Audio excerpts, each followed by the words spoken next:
projector turned off. Your grandfather's 1944 Mirage still persisted on the screen. When the lights were out, he stepped out of the picture and dusted off his beltless trench coat. He climbed up your attic and rummaged through old packages, a distant nostalgia sealed with duct tape. He dug out his old banjo with the rusted fingerboard and went to the market, bought a gardenia, one new set of strings, and a fine-tooth comb. Walked by a country deli, past honey-bark wicker chairs, and up the stairs to William George Midwest Hospice Care Center. And following the caramel butter scent that still haunts your home today, he found your grandmother, withered like the bearings of her unkept grapevines. He took out the comb and brushed away the bits of cloud and field barley left over from those youthful summers. Your grandfather saw a caramel butter candle snoring gently inside of her chest. He choked out a whisper, "The God in me wants to see the God in you." He held the gardenia above her candle and watched it ignite into flame, tall and prevailing out of her. Inside of your grandfather's chest, a silk blanket unraveled, revealing a tiny marble locket. "Would you look at that, honey? The God in me is the God in you." And inside of your grandfather's locket, there is a picture they put on his casket. It's the same one you were looking at with your mother just hours ago. Your grandfather, he plucked the weeping banjo and felt the strings whimper as he crooned to your grandmother, "Let's ride into the sunset together." His fingers slowly danced on those frets just like she did the night they met. And if you had asked him, he would have sworn he saw that candlelight sway in her chest like her hips the night love created your mother. And he didn't kiss her goodbye. That's how all these stories end. No, he repeated those lines again and again, singing weaker and weaker, weaker, weaker, and her breath weaker, her breath breaking like liquor.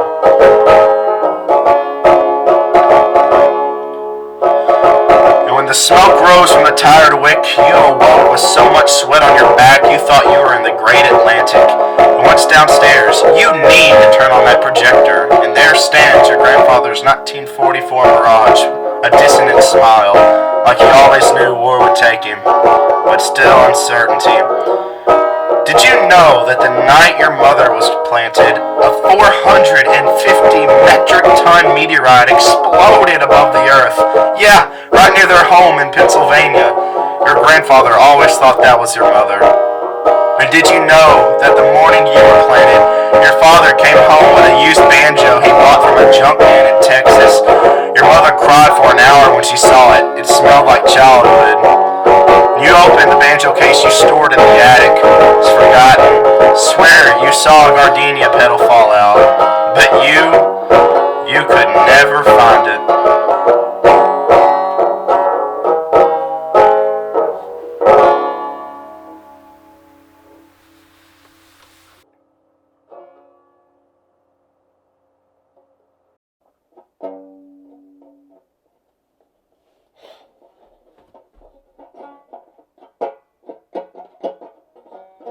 When you found your grandmother's piano, you saw where she had placed tape on every key, then wrote the name of each note on the tape.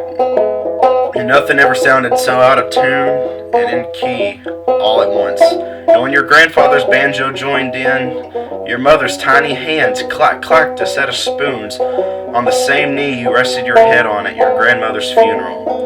But your 11-year-old mind couldn't fathom why some stranger played a hallelujah praise at a funeral. You asked your mother, "Why are they happy Grammy's dead?" "They aren't happy, honey. They're happy she's in heaven." "Have they ever even seen heaven? And are there pianos there?" But your mother smiled and kissed your forehead. You're 23 now and still can't answer questions about God or heaven. You still don't know how it feels to float inside of a cloud. You guess it has some kind of formlessness to it. And you're snapped back into reality when you mindlessly hit a key. You find yourself scratching at the corners of the tape, bronze with age. You pick a couple notes, some ragtimey song your mom would play when she thought you were asleep. That night you lay awake watching the dark blue clouds, naming them, writing their names on tape, just so you won't forget them in the morning. But before you fall asleep, you hear those same notes ring from the basement, and you don't move an inch just so your mom won't notice you're awake and stop playing. And you just sit there smiling at how hilariously weird the universe is sometimes. Literally, billions of people have felt microscopic at night watching the sky.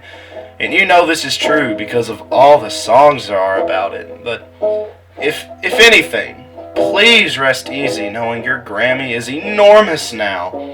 Your grandfather's banjo? That's the sun. Its neck is a lenticular galaxy now.